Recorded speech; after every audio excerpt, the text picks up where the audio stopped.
Tava? Tava indo bem. Tava. Eu falo pra lá? Falo pra cá? Pode falar pra lá. Falo pra lá. Isso. Onde você preferir. Em que regiões da cidade seu coletivo costuma atuar? Pode ser em qualquer região, né? Mas prioritariamente ao longo do tempo foi região central da cidade. Como atuamos, eu acho que entra já na segunda pergunta, de que forma o coletivo atua para combater o racismo, que é principalmente através de palestras, seminários, encontros. Então acabamos buscando lugares que caibam mais pessoas, lugares mais visíveis.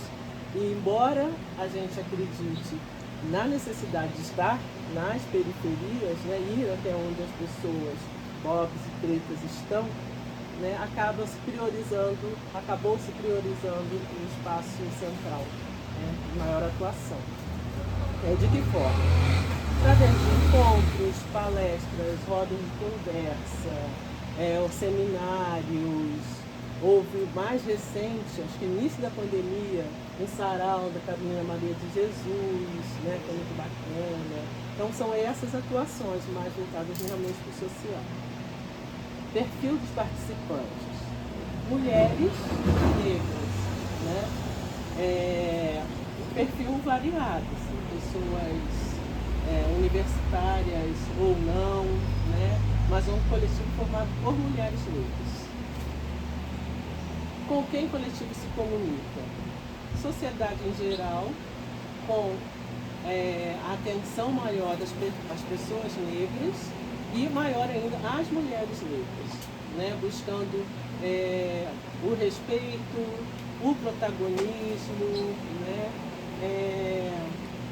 Das mulheres negras, porque às vezes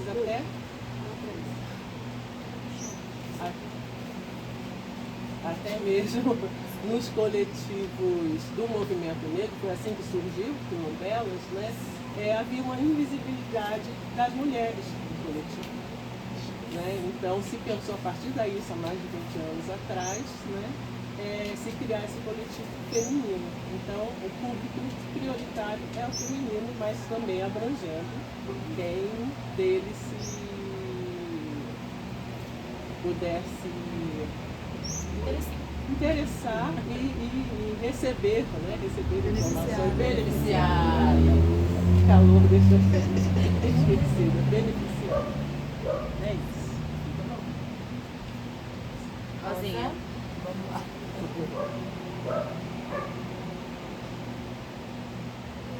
Que regiões da cidade seu coletivo costuma atuar? Bem, em primeiro lugar, nosso coletivo atua muito nas escolas. Ele é muito solicitado para palestras, né, para conversas. Durante todo o ano a gente acaba se apresentando. Mas nossos encontros, prioritariamente, a gente faz no centro, por entender que fica mais fácil o acesso, por tentar juntar as pessoas das diversas regiões, né? E também porque os lugares onde ocupamos estão mais concentrados no centro, já que o Instituto não tem uma sede própria. Então, utilizamos lugares, através dos empréstimos, lugares que já existem, como o Centro Dandara, os próprios sindicatos e também auditórios de escolas. De que forma o coletivo atua para combater o racismo na cidade? Olha, nossa atuação ela é bem direta.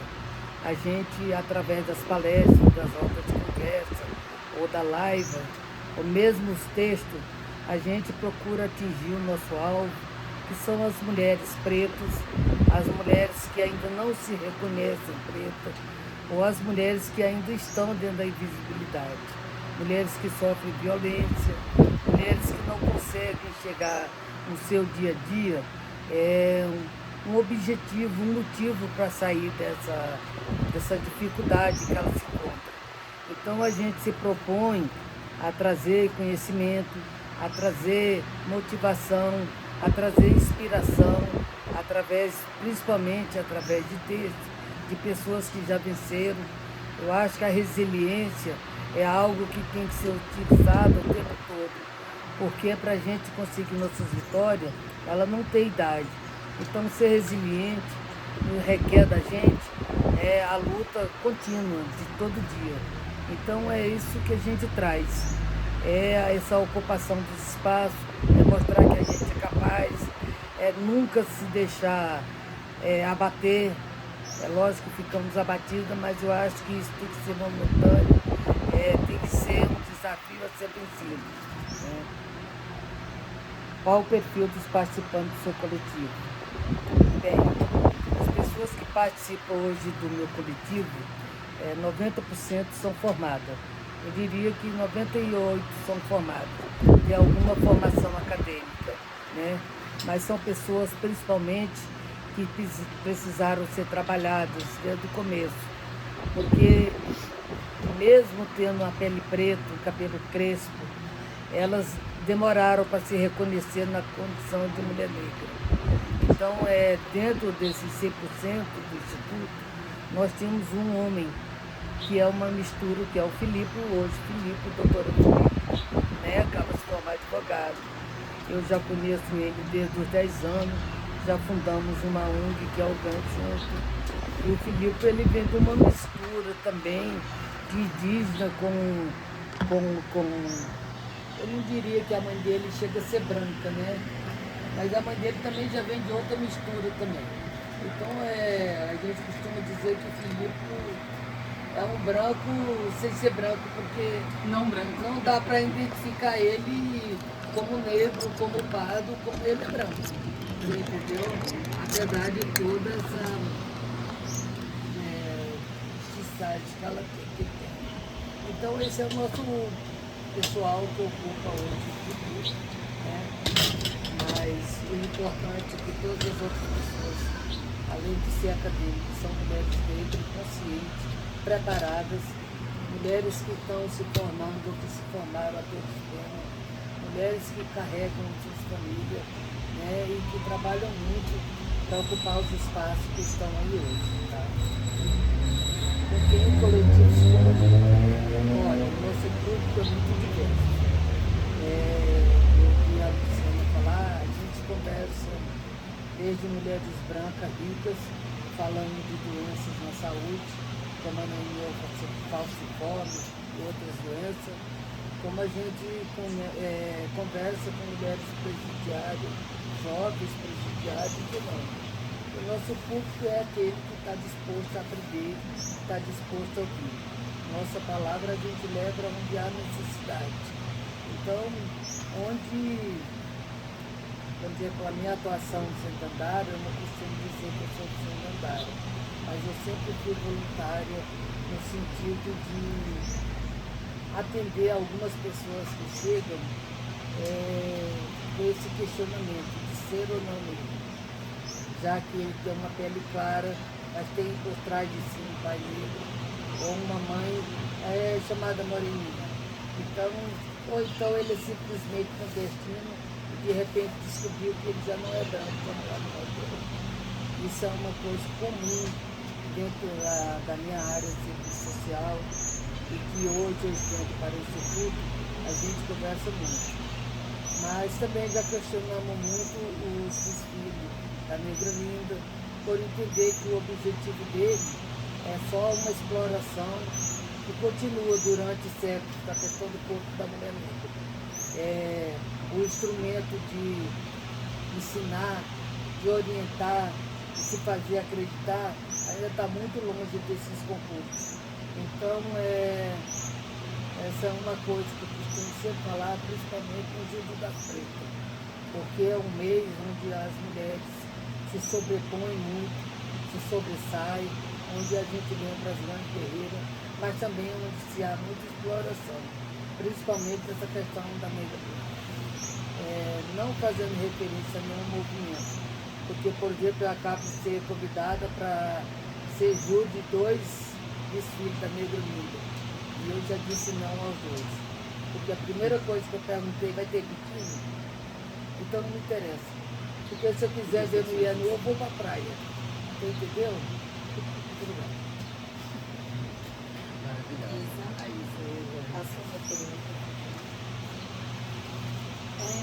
Bom, que regiões da cidade seu coletivo costuma atuar? Na verdade, o São Paulo ele nasceu online, né?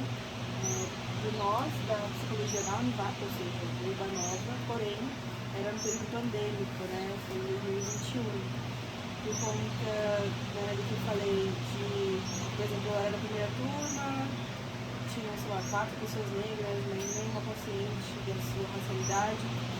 E os outros anos, né, outras pessoas, mesmo que eram por volta de 4 pessoas a cada ano, né, centenas de alunos brancos, mas essa necessidade dos poucos se reconhecendo, a gente se uniu online mesmo, né.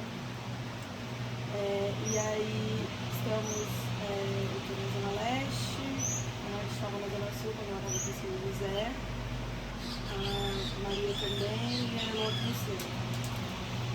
De que forma o coletivo atua para combater o racismo na cidade? Então, a gente fez muitos encontros, né, nessa temática da política social, através de rodas de conversa, formação, palestra, que eram fechados para nós membros ou também abertos. Por exemplo, a gente chegou em escola, palestrar, né?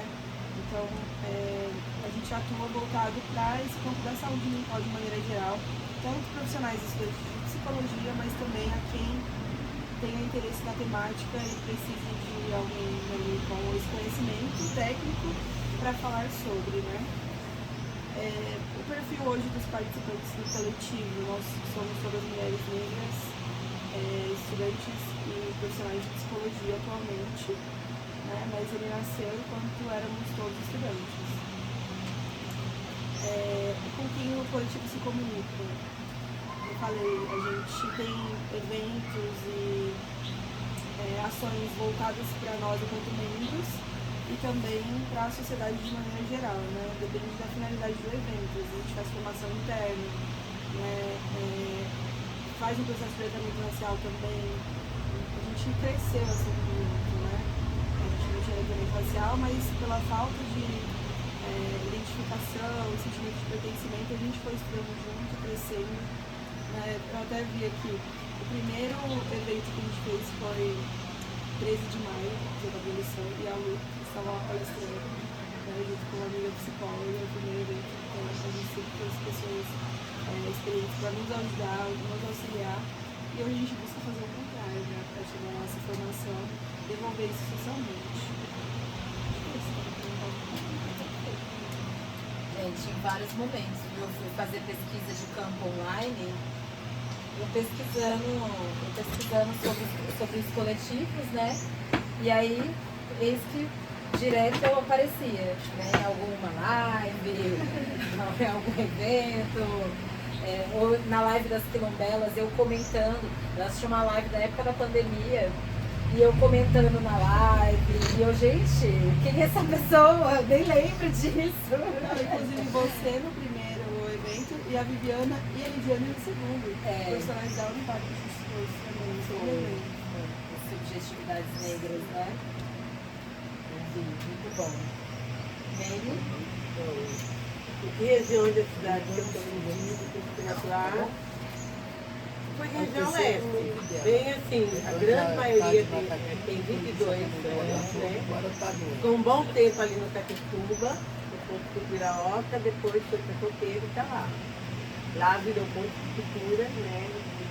Mesmo do grupo de cultura da raça. De forma, o coletivo atua para combater o racismo na cidade. Intercalando 3 ações, gente. Ação de formação, de difusão e produção, sabe? E isso aí mesmo circulando através de projetos, né?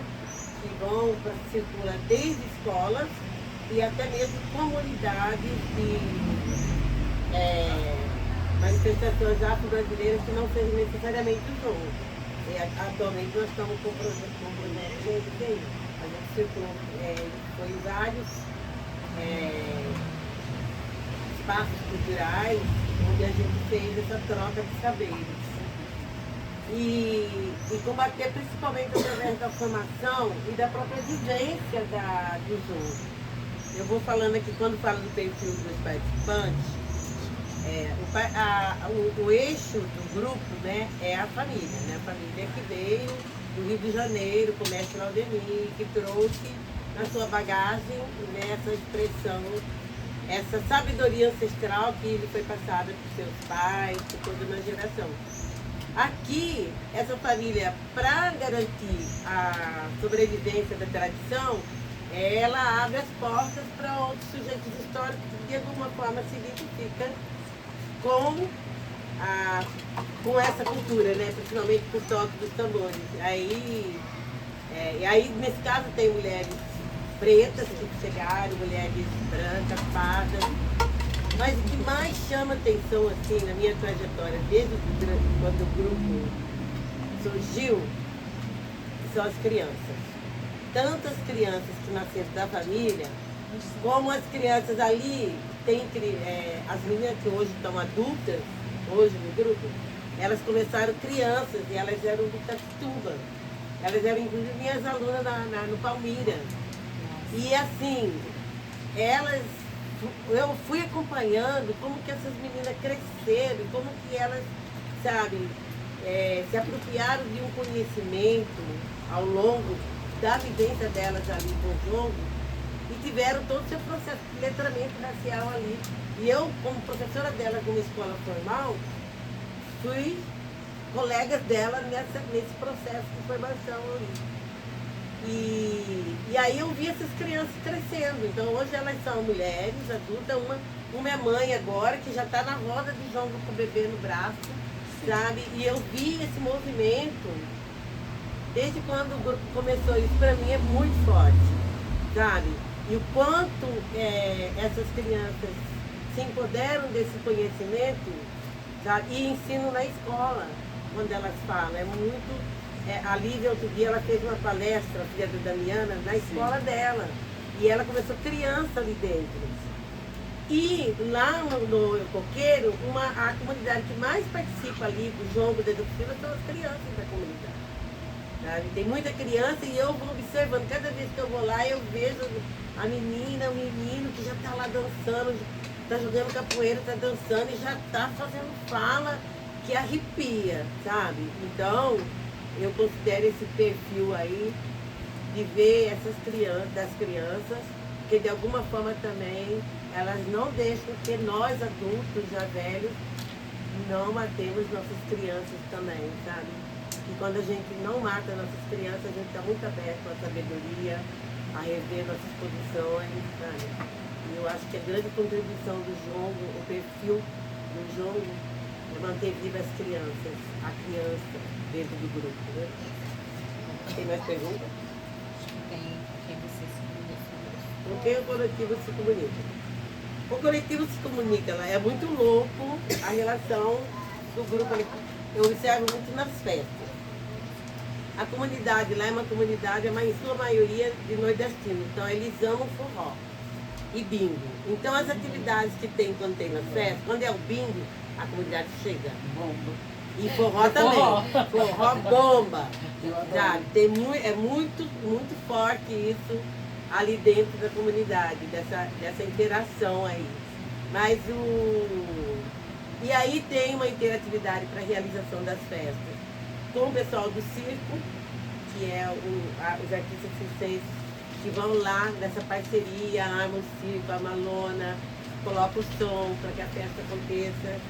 Essa relação com a instituição Fundação Cultural, que se dá muito mais através de projetos aprovados nos editais. Antigamente, quando não tinha tanto edital, eles apoiavam mais as festas, dando mais estrutura. Quando começou a política dos editais, agora eles falam, não, agora vocês têm edital. Para a gente conseguir esse ônibus para ir lá para o encontro do Jangueiro ontem, a Márcia ralou um tempo nessa negociação, sabe? Para conseguir esse ônibus. No fim conseguiu, mas sabe aquela coisa que tem que ficar, sabe, mendigando, porque a instituição, aconteceu com todos nós da cultura, né? Eles abriram mão de muita coisa, de uns projetos que eram da instituição, porque agora eles acham que a gente tem projeto, os projetos também não aprovam todos os projetos, né? E aí eles não abriram mão de fazer certas coisas, e está acontecendo isso também. Mas eu acho que a comunidade é bem parceira, sabe, do coletivo. E tem o coletivo Machado também, que é o audiovisual, que é do Júlio. Tem várias parcerias, né, nesse processo aí, principalmente de formação ali dentro, né? E eu acho que é isso que deixa que o Ponto Cultura tão forte como ele está. Hoje está tendo encerramento da disciplina lá. E pelo que eu estou vendo aqui, está sendo muito legal. Gente, já vamos voando já para essa finalização. Nesse terceiro bloco, a ideia seria a gente qualificar essas estratégias e resistências a partir de marcadores econômicos, sociais e políticos, tanto num contexto macro-social, como também dos processos locais, né? Nós já falamos muito dessa realidade de ser negro em São José, mas existe toda uma agenda desse movimento negro que é amplamente debatido na academia e nos próprios movimentos, definindo inclusive essas classificações temporais. Esse historiador Petrônio Domingues, ele propõe que o movimento negro brasileiro ele tenha se dado a partir do contexto republicano, então ele não entende esse contexto anterior de luta de quilombos como sendo parte desse movimento negro. Eu particularmente discordo dessa concepção dele e já vi que ele está revendo essa proposição numa literatura mais recente, mas ele divide o movimento negro em três etapas. No começo do século XX, né, na Primeira República, um movimento negro que ainda tem uma estratégia muito difusa, preocupado com essa questão da inclusão, da integração do negro nesse contexto pós-abolição. Então, a necessidade então vão surgir os clubes de recreação negra, os jornais negros, né? Aí esse movimento negro tem uma ruptura por conta do Getúlio Vargas, que proíbe a existência desses movimentos. O movimento ele dá um decréscimo, né, a nível nacional. Lembrando que nesse primeiro período nós temos a experiência da Frente Negra Brasileira, que esteve presente em mais de 100 cidades no Brasil todo, capitais e interior. Foi um fenômeno muito amplo que a Frente Negra vale a pena, só que tem... Oi? Tá voltando. Então. Tá Só se organizando de novo. é importante perceber um pouco das contradições, porque a Frente Negra, muitas vezes, ela vai ali incorporar um discurso bastante reacionário, né? Alguns vão defender a monarquia, eram contrários ao republicanismo, porque, no fim das contas, tem toda essa dinâmica, né, do que garantia melhor a condição de vida do negro, né? E acho que isso é muito atual quando a gente pensa a quantidade de pessoas negras defensoras da ultradireita, do bolsonarismo, porque no fim das contas a nossa população ela vai estar muito exposta e muito vulnerável às contradições, né? Então, no fim das contas, se baseia muito mais naquilo no plano da necessidade, né, do que necessariamente nas mediações. Então, por isso que é sempre muito importante a nossa atuação, porque é para pontuar, né? Mas de qualquer forma, é apontada essa primeira etapa do movimento negro, que vai ter essa característica até de bastante massiva, assim, né? Num segundo momento, esse movimento ele perde um pouco de força por conta da assunção do Estado Novo, que é aquele período até a ditadura militar. Porém, nesse momento você vai ter a inclusão de uma imprensa negra muito grande, vários jornais e folhetins vão surgir, denunciando a vida da população negra, porque apesar da abolição, apesar do projeto desenvolvimentista, a população negra ainda nas piores condições de vida. Então, essa intelectualidade negra que vai surgir, ela vai começar a denunciar essas condições de vida, né? Então, nesse período que surge o teatro experimental negro, enfim, vale a pena dar uma olhada, gente, nessa história muito, muito rápido. A terceira etapa desse movimento negro seria durante a ditadura militar, no momento de dura repressão política, social, sobretudo das comunidades negras periféricas, e aí você vê ter o surgimento de um movimento negro bastante radicalizado, próximo aos movimentos da esquerda, né, aos partidos de esquerda, de maneira clandestina, evidentemente, no primeiro momento, né? Então, a gente vai ter o surgimento do movimento negro unificado, em 78, e muitas narrativas vão disputar esse movimento negro e vai prevalecer bastante a narrativa do movimento negro educador, que vai sugerir, né, que vai propor a ideia da necessidade da educação, de educar a população negra brasileira. É daí que vão surgir as políticas públicas que são muito caras para nós nessa quarta fase, que seria as políticas de ações afirmativas, cotas raciais, que já estavam sendo gestadas nessa terceira etapa do movimento negro. Então, o Petrônio ele vai sugerir de que nós estaríamos numa quarta fase do movimento negro. E que nessa quarta fase do movimento negro, eu não acredito que não estava gravando. Estava gravando aqui. E nessa quarta fase do movimento negro, nós teríamos algumas características, como por exemplo, uma eclosão muito grande de movimentos negros balizados por outras intersecções de gênero, né, e movimento de mulheres negras. E, gente, não foi intencional que nessa seleção de coletivos estivessem apenas mulheres, tá? Não foi intencional, né? Mas de alguma maneira isso é um indicador, né? É um indicativo, significa alguma coisa, né? Significa que somos nós quem estamos protagonizando esse processo, né? Uma outra característica seria a supressão dessa contradição entre aquilo que é da cultura e aquilo que é da política, e sim que a cultura é política também, e ela também tem a capacidade de agir em prol da superação do racismo. Então, o próprio Petrônio, quando ele vai propor isso lá em 2006, 2007, no seu primeiro artigo, ele aponta justamente a emergência do movimento hip hop como sendo essa grande expressão dessa quarta fase do movimento negro, que seria profundamente atravessada por um processo de periferização do movimento negro também. Ainda também outras interpretações vão trazer uma intelectualização também desse movimento negro, com vários coletivos, com uma grande presença acadêmica, até porque você tem as políticas de ações afirmativas, essa população negra vai ingressar nas universidades em diferentes áreas, então muitos coletivos negros protagonizados por essa intelectualidade, embora a intelectualidade ela sempre estivesse presente nesse movimento negro organizado, mas isso se intensifica agora na quarta fase. Uma agenda transnacional, até porque você vai ter uma institucionalização de parte desses movimentos, que vão ocupar cargos de governo, que vão fazer parte de comissões, que vão assinar acordos multilaterais como o Durban, né? Então você vai ter uma agenda pública institucional e que isso também vai interferir nessa chamada quarta fase do movimento negro.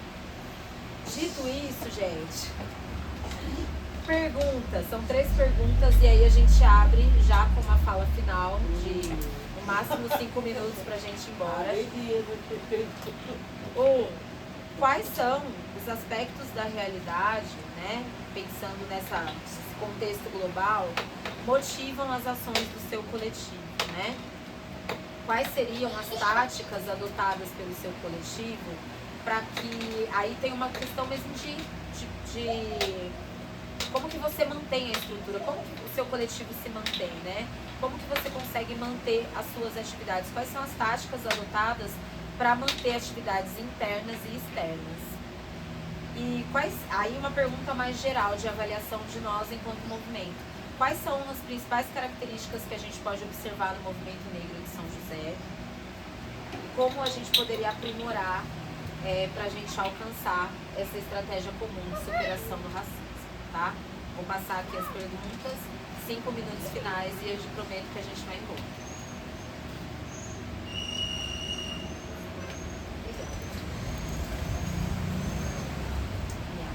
Quais aspectos da realidade motivam as ações do seu coletivo? Bom, eu acho que...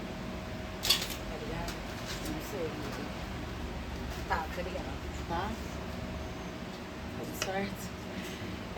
Eu acho que primeiro de tudo essa questão, né, da desigualdade, não só racial, mas financeira mesmo, assim, da desigualdade de renda, né, mesmo assim, das pessoas, é uma coisa que motiva muito a gente, porque nós somos frutos dessas desigualdades e por conta dela a gente sabe que as pessoas na periferia, sobretudo mulheres negras, passam por situações bem difíceis, assim, bem cruéis, né, eu diria.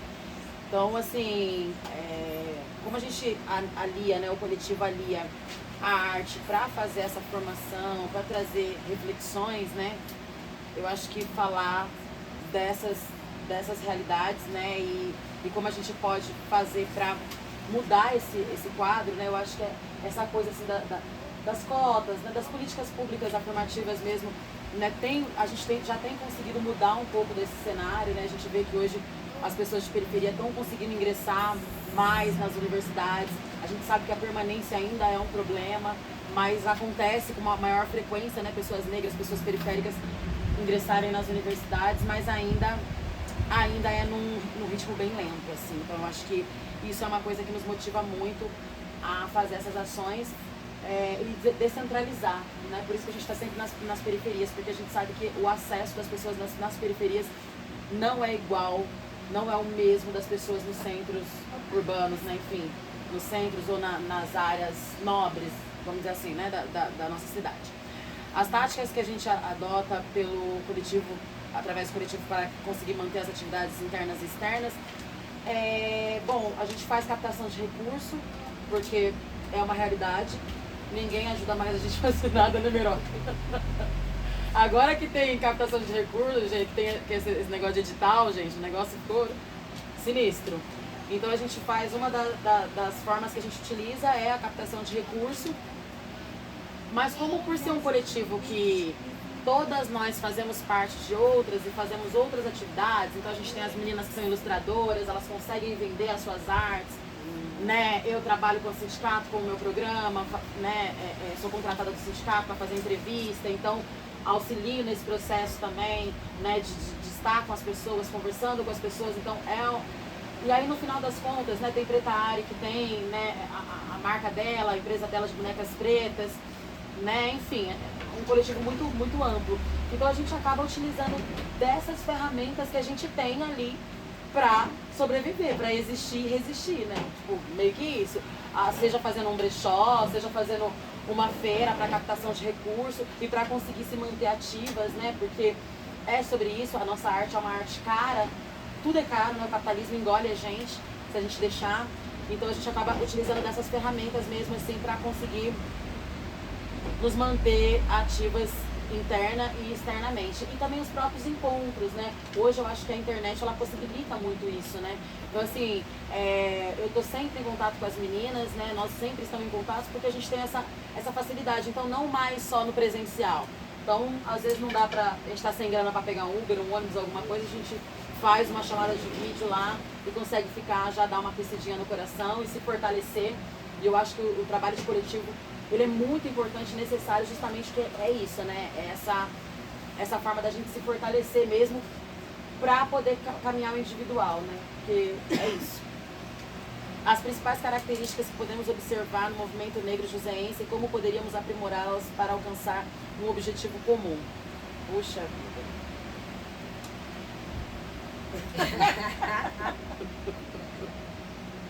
Tá gravando. Difícil, hein? Complicado, hein? Tá Não gravando. se preocupem, Ai. se não for interessante para nós, o que for colocar a gente em saia justa, a gente não usa na pesquisa, tá? Ai, gente, eu vou falar e depois você vê o que não dá pra você jogar fora, o que precisa jogar dentro. Fala aí, que ele não for contra mim, tudo bem. Se for, te bato. Não, gente, o que é isso? Olha, tá gravado, hein, Rosinha? Tá gravado, Você sabe Rosinha. como é que é, né? Não, mas é sério, gente. Eu acho que assim, é uma desunião muito grande ainda, assim, que eu observo. Eu sou joseense, nasci aqui, então assim, eu nasci aqui, eu cresci aqui. Bom, observo desde sempre, assim,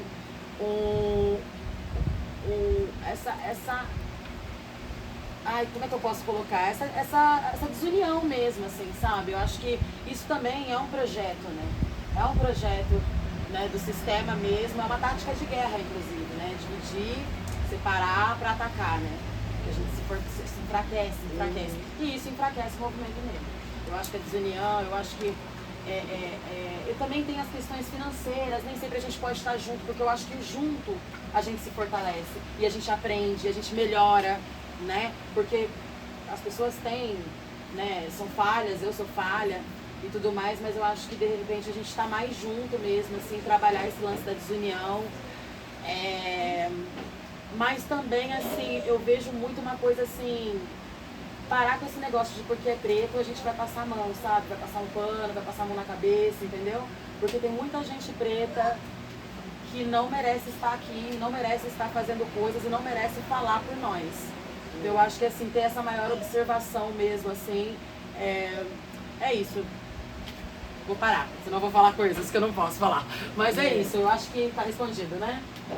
A Luciane, ela só fala doce. A gente pode dizer tudo com uma colher de mel na boca. Que história, né, gente? Esse é o Oxum, esse é o Oxum. Ai, amo. Então, quais os aspectos da realidade motivam as ações do seu coletivo? Desigualdade racial, né? E todo esse leque de coisas que acompanham, né? Falta de consciência racial, falta de, eu vou chamar de coragem, mas não é exatamente coragem. O preto achar que ele não pode estar em alguns lugares, né? Porque é desconfortável. Realmente, alguns lugares, se falam de São José dos Campos, são desconfortáveis. E tem hora que a gente diz, eu vou. Mas não é todo mundo que diz, eu vou. Né? Uma vez aconteceu, rapidinho, eu orava com 2 amigos, né? Um amigo e um amigo. E nós alugamos uma casa que era muito bonita do Monte Castelo, lá no início da década de 90, depois de eu chegar aqui. E o rapaz, quando ele fala, resolve vocês aí, depois eu vou, só quero ter um canto para mim. Eu falei, bom, a gente resolveu, alugou, contrato, tudo. Quando ele chegou na porta, ele disse, eu não vou entrar nessa casa. Olha essa casa, eu não vou entrar aí. A gente teve que fazer meia hora de convencimento de que aquela era a nossa casa, que ele podia entrar para morar. Né? Então, essa é uma coisa muito, muito importante. Né? E eu acho que o letramento racial, e além da consciência, né, de que nós temos direito, sim, nós temos direito a estar em todos os lugares, na universidade, nos espaços de elite, né? E nos espaços periféricos, mas não só em quaisquer lugares. Né? Então, eu acho que é o que motiva, né? Quando eu falei, uma das coisas que motiva, né? Então, a necessidade de informação, cultura, né? O nosso coletivo, ele busca muito essa questão de informação, né? Com informação, letramentos, a gente percebe, nos conhecemos, né? Mais recente, mas principalmente a nossa história, que não começou com a escravidão, né? Você que falou do movimento negro, né? Quando começa e tal. Eu gosto muito dos que dizem que o movimento negro começou quando o primeiro navio negreiro atracou, né? Ali começou o movimento negro, né? 1532, por aí. Com várias maneiras de se movimentar, né? De lutar, mas começou ali, né? Nós nunca nos conformamos. Quais são as táticas adotadas pelo seu coletivo para que consigam manter suas atividades internas e externas? Concordo com a Meire, a internet facilita muita coisa, né? O Quilombelas teve uma época, né, que antes da pandemia, que nós precisamos cuidar da vida privada, né? Então era estudo, era se concentrar no trabalho, era casamento, era filho. E aí a internet facilitou. Veio a pandemia que impediu, né? Eu falei do sarau da Carolina, foi feito num espaço chamado Denegrir, que era meu e da Liliane, né? Que era atendimento psicológico, e ela como socióloga fazendo as ações com mulheres em situação de vulnerabilidade, né? E trouxemos a primeira ação desse sarau lá. E foi a primeira e única, porque na semana seguinte fechou tudo, né? Inclusive fechando os espaços, porque ficou inviável mantê-los, né? Sem ter pessoas lá. Então hoje temos na internet, né? Tem a página do coletivo e mantemos esses contatos, principalmente não se desfez, né? De contato virtual, é que a gente tem, como a gente tem feito principalmente. Mas já houve muito seminário, muito encontro, houve, na época da pandemia mesmo, lives, né, que fizemos. Então sempre o que é possível para a gente estar atingindo as pessoas. E nos comunicamos diariamente, praticamente. Né? Principais características que podemos observar no movimento negro joseense e como poderíamos aprimorá-las para alcançarmos um objetivo comum. Antes da Meire falar, eu já tinha pensado, a gente precisa estar mais junto, né? Precisa estar junto. Triluna está fazendo o quê? Como pode contribuir com o Sankofa? Né? Como que pode estar com o nome dos seus, o Bilê, né? Com Lélia Gonzalez, Quilombelas e os outros todos, né? A gente precisa estar mais unidos, porque o objetivo é um objetivo comum. Né? Embora, sim, concordo com você também, que nem todo preto é irmão. Sim. Né?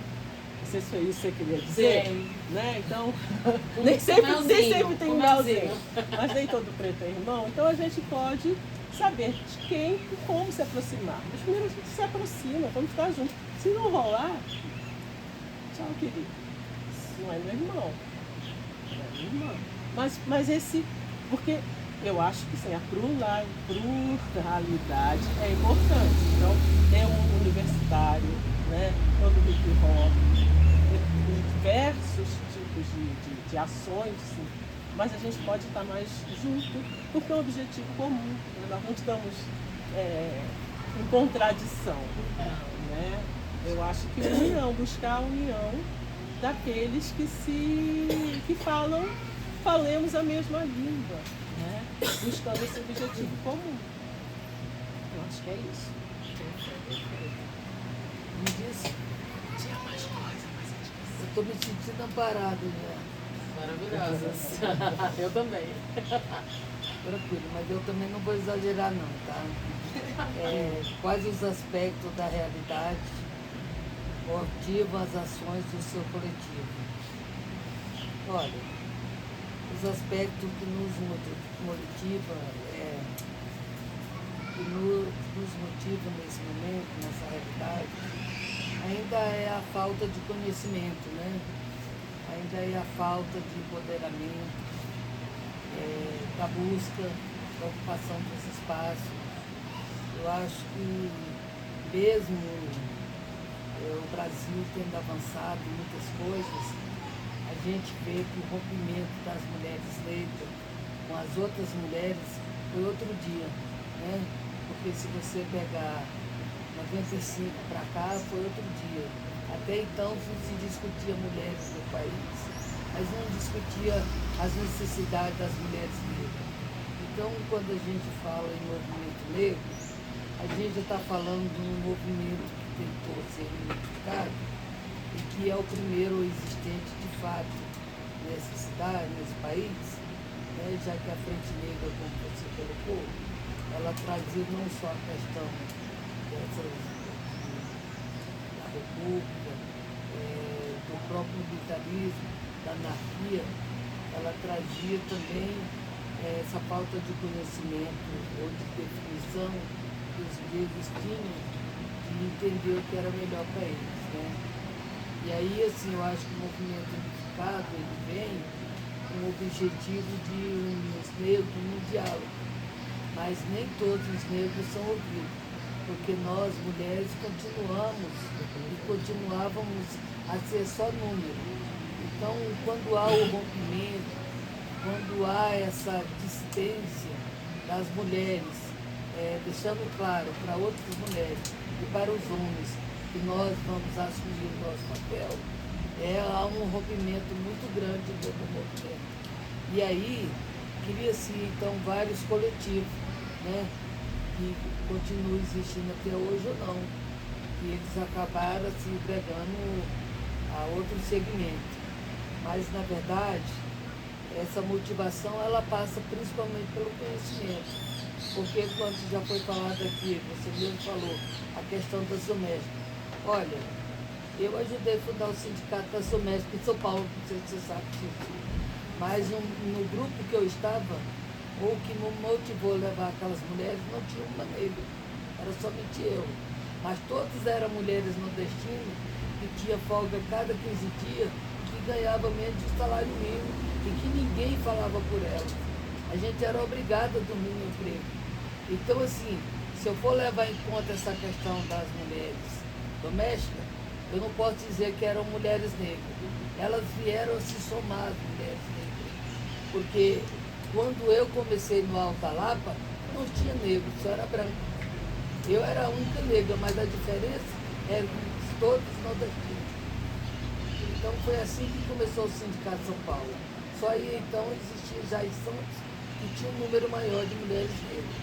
Então o que me motiva hoje é poder convidar uma Luciana Brau, é poder convidar a Lu, para que ela possa palestrar, falar um pouco da vivência dela, né? Tanto que nós temos um projeto Escreve Vivência sobre nós. Eu quero que você diga para outras mulheres que ainda não se sente capaz, como é que você fez para chegar aqui. Não que você tem que ser um exemplo, entendeu? Essa é uma oportunidade para todos, exatamente. Não pode ser uma exceção, tem que ser uma regra para todos. Então eu acho que a partir do momento que você faz roda de conversa, com esclarecimento, a partir do momento que você leva palestra, a partir do momento que você faz live, você está o quê?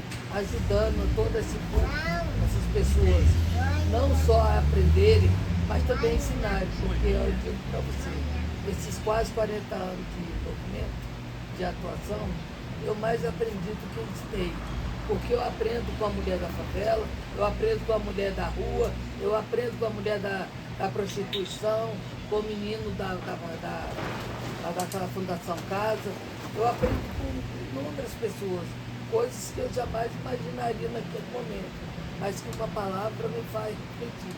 Então, isso é uma das minhas motivações e que eu acredito que é do Instituto, já que a gente trabalha a questão da igualdade racial, né, de gênero. Quais são as táticas adotadas pelo seu coletivo para que consiga se manter as suas atividades internas? Olha, isso é bem complexo, porque, como eu já disse, todos nós temos profissão, ou não, temos que trabalhar para nos sustentar. Então, por exemplo, se aproxima aí o aniversário da Lélia. Já fizemos uma vaquinha para mandar fazer os bancos, né? Já começamos a trabalhar desde já que é a pessoa que vem falar. Então, quer dizer, nós antecipamos o ano 2025, já está antecipado. Já convidei alguém para o 13 de maio. Ah, não deu resposta ainda, mas está convidado. Pelo menos as 2 ou 3. Ah, o Júlio das Pretas e a grande marca do Instituto. A gente vai convidando, porque não temos onde arrecadar dinheiro. E quando a gente consegue algum dinheiro, algum patrocínio, é para pagar um show pequeno, ou é para contribuir, porque nós entendemos, já não foi o caso também, mas por exemplo, convidamos a Preta para abrir o Júlio das Pretas. Tá? Aí ela falou para a gente, olha, eu vou precisar do palco, preciso de filho não, Preta, porque depois que ela falou tudo eu estava cansada, sabe por quê? O show dela vale tudo isso, só que eu não tinha. Eu só tinha um microfone e ela queria um palco, então eu falei, não pode deixar seu show. Porque eu estou acostumada a levar a meio de origem a Preta Ara, mas para cantar com microfone só. Não para fazer um show, de repente eu descobri que eu não posso fazer um show. Eu tenho que Então eu disse para ela, não precisa vir para o Júlio das Pretas. Então eu tenho que valorizar, em primeiro lugar, as mulheres que estão em torno da gente, porque todas elas sabem alguma coisa, podem ensinar-nos alguma coisa. Quando eu brinco que a Luciana ela é mel, é porque ela é o meu oposto. Fala calma, fala tranquila. É uma psicóloga, eu não gosto de um psicólogo, mas Mas de mim ela Peraí. eu espero. De mim você gosta. entra na né, mente da gente. Mas você sentou no meio de duas? Mas, entendeu? Mas eu acho que a gente precisa também. Tá vendo como a gente não Então morre? eu acho que eu preciso do conhecimento da Meire, eu preciso do conhecimento da Meire Pedroso, eu preciso do conhecimento de cada um de vocês para poder dividir comigo e levar isso para outras pessoas. Eu acho que é assim que a gente tenta sobreviver. E assim, financeiramente, o que nos salva ainda é algum sindicato, ou então a famosa vaquinha que a gente faz entre nós mesmos. Né? Mas eu já estou adiantada para 2025, tá? Os palestrantes já estão sendo convidados para não ter, colocar nada na agenda deles. Quais são as principais características que podemos observar no movimento? Ela pode falar com propriedade. Olha, você bem o movimento de São José ele tem várias faces. Tem aqueles que se acham melhor, tem aqueles que se acham igual, tem aqueles que se acham mais ou menos. Tem aqueles que chegam de repente e ocupam um espaço que não é deles. Aí quando ele vai dialogar, a conversa fica meio difícil. Então eu acho que o respeito tem que passar por tudo. Porque eu costumo dizer, nesses anos meus de conferência, eu sou obrigada a fazer referência para o Fabrício, a fazer referência para o Poço, a fazer referência para o povo de Taubaté, porque foi com eles que eu comecei a fazer o movimento dele. E se muitas vezes eu fui em atividade do Fabrício, Zumbi dos Palmares, não porque eu acreditasse 100% nele, ou achasse que ele fosse o melhor, mas era um lugar onde se reunia alguns negros e não negros. Se eu ia no Bosco, era para espiar lá o que eles falavam, porque eu já entendi o que era negro, mas eu não sei se ali era meu lugar. Você entendeu? Então eu acho que são lugares que eu fui receber. O primeiro prêmio que eu recebi foi do Fabrício. Eu tenho a roupa até hoje e o troféu. E ele me disse que tem a foto. Eu não tenho essa foto, mas eu preciso adquirir. Então eu acho que o movimento, e a Meire falou uma coisa muito importante, que através de um movimento ela conheceu vários lugares. Mas esse movimento também chegou e revirou São José. Você entendeu? E foi preciso colocar ele no devido lugar dele, para ele entender que já essa não era uma terra de ninguém. Não que ele não soubesse, mas ele tinha que se adaptar também aos outros e respeitar os que já estavam. Porque eu acho que tudo isso é importante para a gente chegar no que fez hoje. Porque quando a Carol Negra fala comigo, quando ela fala comigo, olha, nós queremos fazer um festival, nós queremos reunir. Então faz o seguinte, põe na mesa e vê o que dá. É o que eu falei para ela. A Carol Negra, ela é do Instituto. Eu estou com a Carol há mais ou menos uns 20 anos. Então eu falei para ela, põe na mesa e vê o que dá. Eu estou fora. Eu só sou uma convidada, como todo mundo. E o resultado eu fiz o lucro, eu acho que foi ótimo. Pelo menos eu avalio que foi ótimo. E aí vai surgir outros coletivos. E a gente precisa aceitar. E a gente precisa respeitar. Tá? Para que ele fingir que nós não existimos. Porque a gente já fez a nossa história. Agora ele que dê continuidade. Então em relação ao movimento negro, eu acho assim, a gente só precisa observar isso. Se as coisas estão andando, estão fluindo, se todo mundo está ocupando seus espaços. Porque a gente não quer que ninguém leve a glória sem fazer nada. Tem que levar a glória porque fez alguma coisa. Porque quando ele promove o outro, ele está promovendo a si próprio. Então, assim, eu acho que eu já falei bastante, é minha opinião, tá certo? E eu agradeço a todo mundo que veio antes de mim, que veio junto comigo, que está depois de mim, e dizer que eu aprendo mesmo, e me coloco sempre à disposição para aprender. Mas eu também tenho tranquilidade, que o que eu aprendi não é qualquer um que vai me tirar. Esse é meu. Você entendeu? Eu posso dividir. Muito obrigado. Uhul!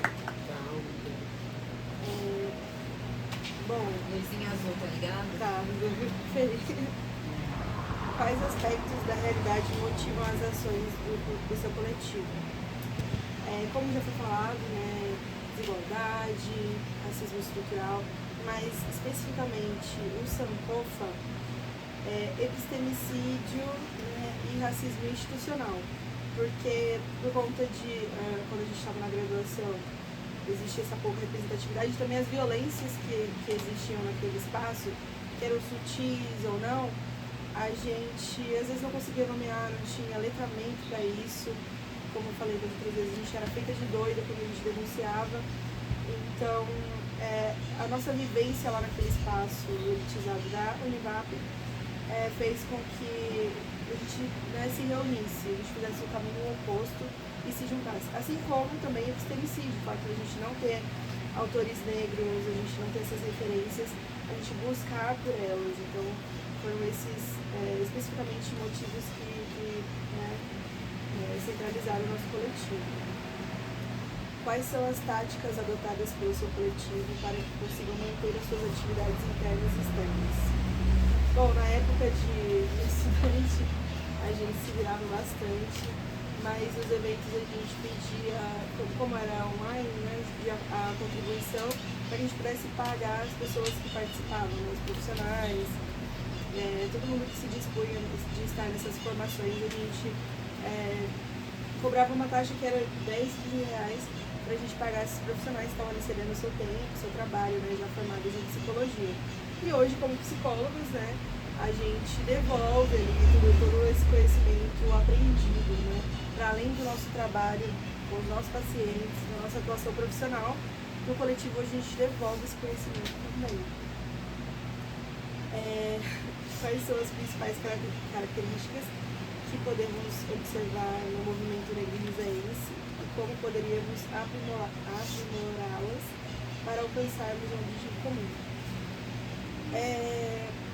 Como foi falado, né, deu para perceber essa característica comum, o sentimento de... Os coletivos se uniram por um sentimento de estar só, né? Então, aconteceu essas formações, mas, por exemplo, às vezes a gente não se conversa entre si, a gente não sabe da existência do outro, porque, infelizmente, eu vejo que tem muito ego envolvido, né? Você alcança aquele lugar. Então eu consegui acessar, sei lá, a Prefeitura de São José para permanecer aquele coletivo e só aquele. Não existe um movimento de um vai e leva o outro, né? De maneira assim, inconsciente eu percebo esse movimento, né? Existe uma disputa que não deveria estar no meio de nós enquanto pessoas negras, né? E sim, enfim, a branquitude, né? A luta para eles, não para nós. Infelizmente eu vejo isso. São poucos esses espaços, mas por outro lado, para mudar isso, eu acho que esse aqui talvez seja um início, porque acho que fomentou a gente, pelo menos, estar aqui, uma sementinha de potência, de romper esse isolamento, de escutar outras vivências, aqui também outras gerações, né? Referências que a gente, por exemplo, buscou na universidade, e hoje são aqui para a Luciane, que ela sabe que ela é para mim, como psicóloga, mas estão aqui sentados ao nosso lado. Assim como a Luciana, assim como o Meire, e a Nath também, que veio depois de mim, mas não deixa de ser, né? Então, eu acho que a gente pode aprimorar assim, né? Se aproximando umas das outras, principalmente nós mulheres, né? Que a gente, dentro dessas encruzilhadas, a gente ainda está mais atravessada, né? Por essas violências, sobretudo como no meu caso, eu sou mulher lésbica, enfim, então... quanto mais encruzilhadas, né, mais a gente fica isolada, mais violentada, e quando a gente se aproxima, nomeia, é validada, é escutada, isso nos potencializa, né? Eu acho que é um caminho, né, essa sementinha plantada hoje, acho que dentro da gente, e espero que também a gente leve para a realidade através de ações, né, que a gente possa encontrar mais vezes, pensar em outras estruturas, mas assim como eu vejo que o Pula também fez assim, né? Então está acontecendo hoje, nesse período pós-pandêmico também, que a pandemia isolou mais ainda, literalmente, né? Então, essa realidade concreta, né? A gente se conversar, ao invés de buscar um protagonismo, foi o fulano que fez, e assim, no final de contas, cada um a gente está lutando em lugares diferentes, mas por um objetivo em comum. Então, eu acho que seria esse o caminho. E agradeço novamente, Luciana, as referências todas. Obrigada pelo espaço, pela fala, e também agradecer a Chu por estar aqui podendo falar, né?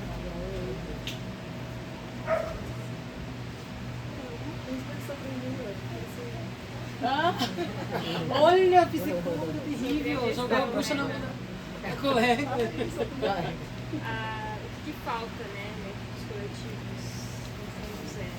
Falar do nosso, talvez, não, né?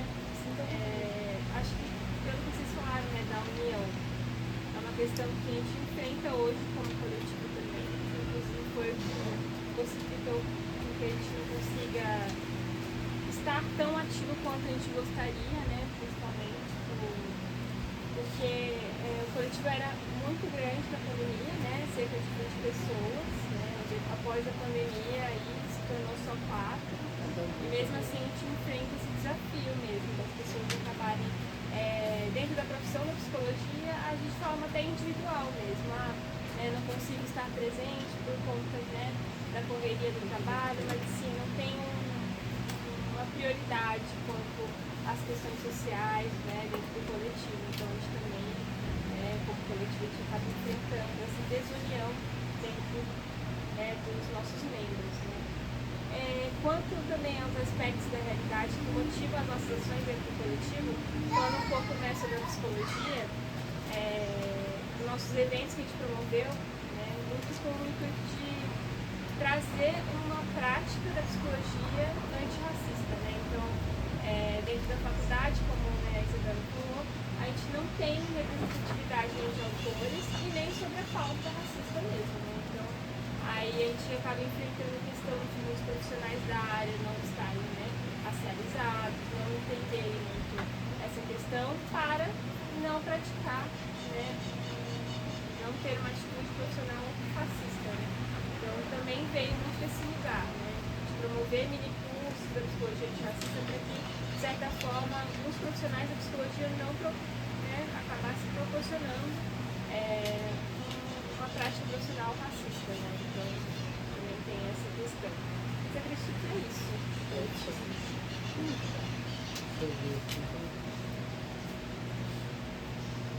Quais os aspectos da realidade que motivam as ações do seu coletivo? Não sei, para mim é assim, essa necessidade de pertencimento. Eu vejo desde dessa migração da família lá de Barra do Piraí, basicamente da Boca do Mato, que é uma comunidade preta mesmo, pulando nesse conceito moderno. E essa família, para que ela pudesse existir nessa cidade branca, sabe, eles precisaram fortalecer essa noção de pertencimento, porque eles pertenciam a essa tecnologia ancestral, como a gente fala agora. E isso promoveu o fortalecimento enquanto sujeitos históricos e protagonistas dessa cultura. Eu acho que isso foi fundamental para que eles pudessem existir nessa cidade, sabe? Isso, eu observei bem isso. Com relação a nós, que chegamos depois pela família, também foi isso. Eu falo por mim, por exemplo, assim, eu sentia necessidade naquela época, aqui em São José dos Campos, por conta de um movimento cultural muito predominante da branquitude, muito concentrada aqui no centro da cidade. E eu era do teatro, mas um teatro que eu já buscava um teatro que falasse de outras 500 histórias. Nosso grupo nasce nesse período, mas eu não tinha muito esse onde eu vou buscar, onde eu vou, além do teatro, onde eu posso me fortalecer dessa sabedoria para que no teatro eu possa também fazer esse movimento decolonial, né? E aí, quando a família chegou, eu me aproximei mais por conta da Fundação Cultural, eu me senti pertencente a essa cultura, mesmo não tendo essa conexão ancestral direta com o Zongo, mas com a minha ancestralidade africana.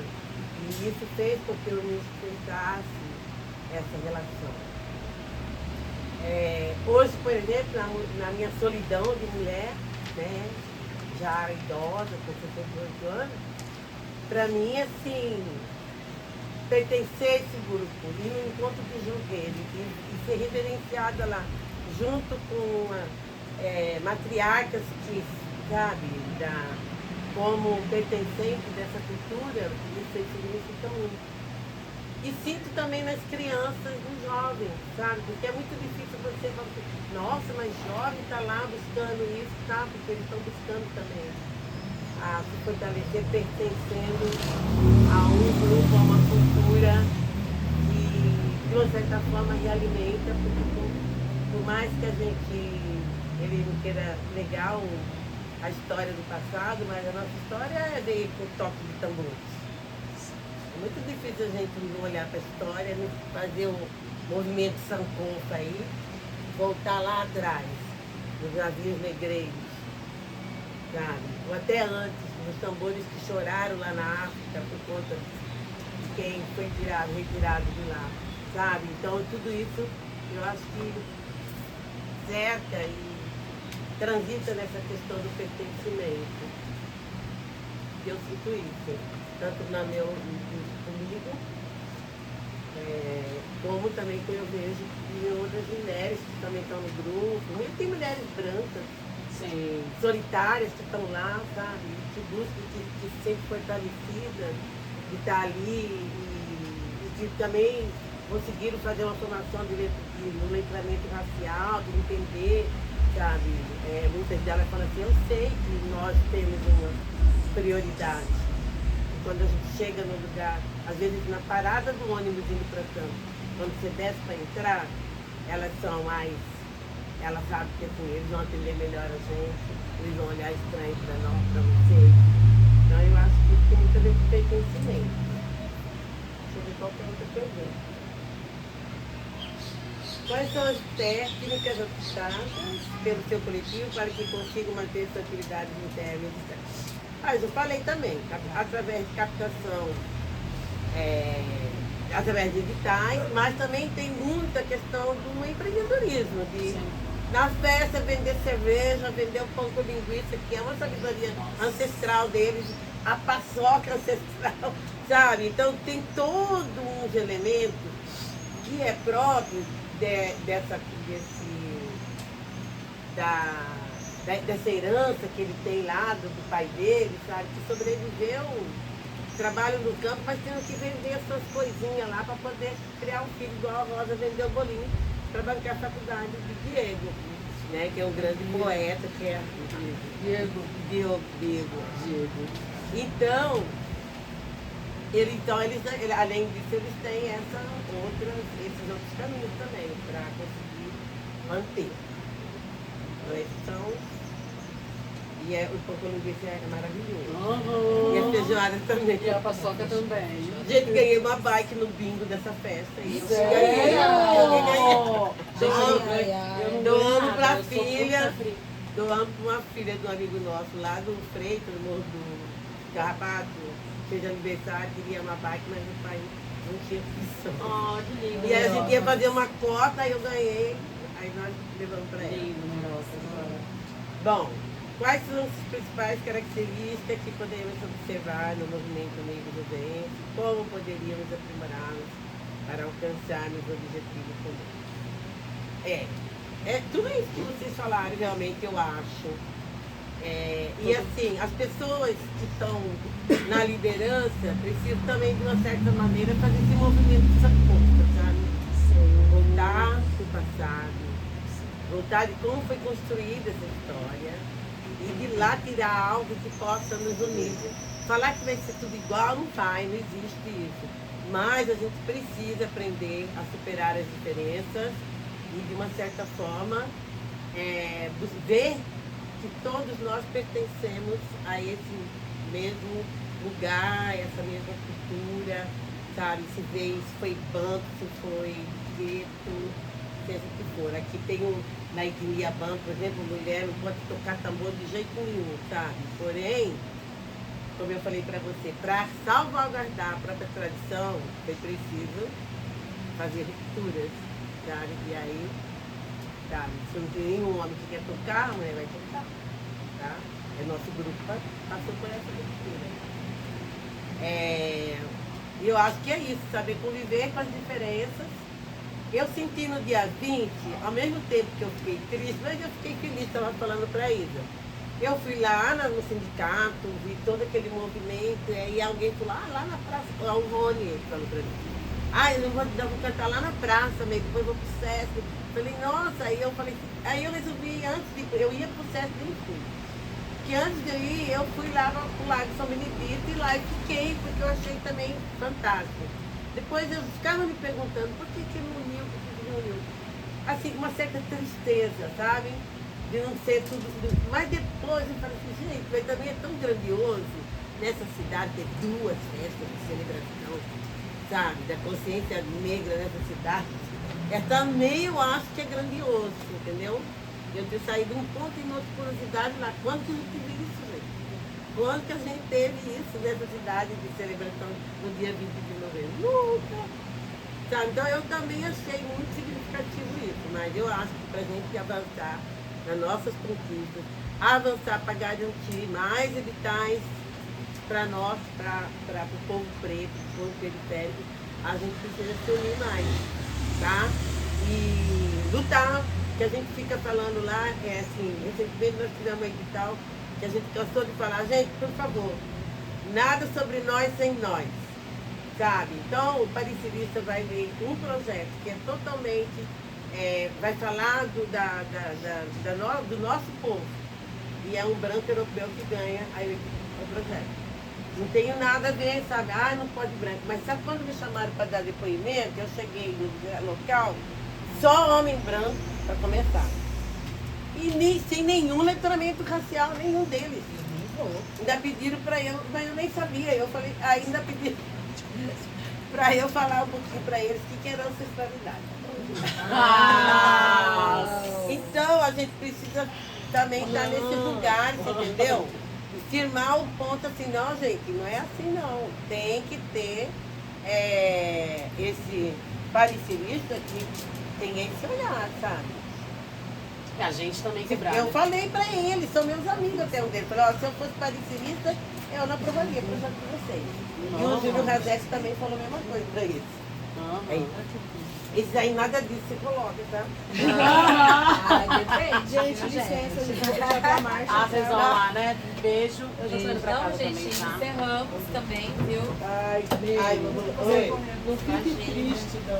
Porque a ideia inicial era fazer o ponto lá no Largo de São Benedito. Vou ter que ir pra casa levar o ventilador com a família. Será que já saiu? Por que não foi, Lu? A Lu vai na frente. Você vai também pra lavar braço? Eu vou dar sua banheira pra Tem até uma passadinha lá. Vamos lá. Se eu for, eu fico.